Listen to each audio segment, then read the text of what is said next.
டெல்லியில் சட்டப்பேரவை தேர்தலை நடத்த அவசரம் காட்டவில்லை என தேர்தல் ஆணையம் விளக்கம்.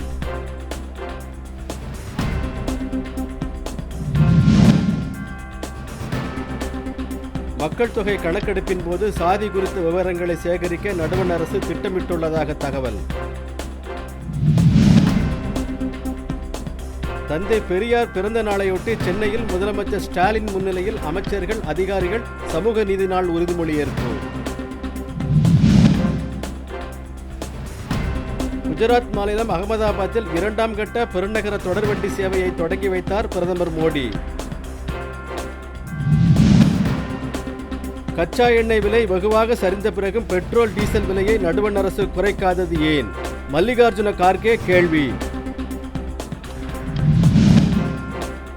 கேரளாவில் நிபா வைரஸ் பாதிப்பால் ஒருவர் உயிரிழந்ததை அடுத்து தடுப்பு நடவடிக்கைகளை தீவிரப்படுத்தியது மாநில அரசு.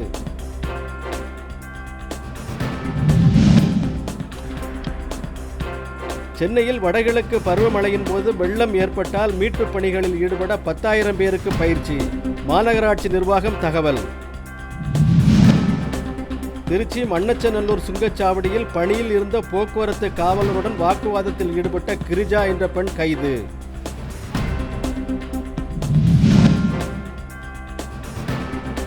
கள்ளக்குறிச்சி அருகே வீரசோழபுரத்தில் புதிய மாவட்ட ஆட்சியர் அலுவலக கட்டிடத்திற்கு அடிக்கல் நாட்டு விழா. தமிழ்நாட்டில் இன்றும் நாளையும் 2 டிகிரி செல்சியஸ் அளவுக்கு வெயிலின் தாக்கம் அதிகரிக்க வாய்ப்பு. வானிலை ஆய்வு நடுவம் தகவல்.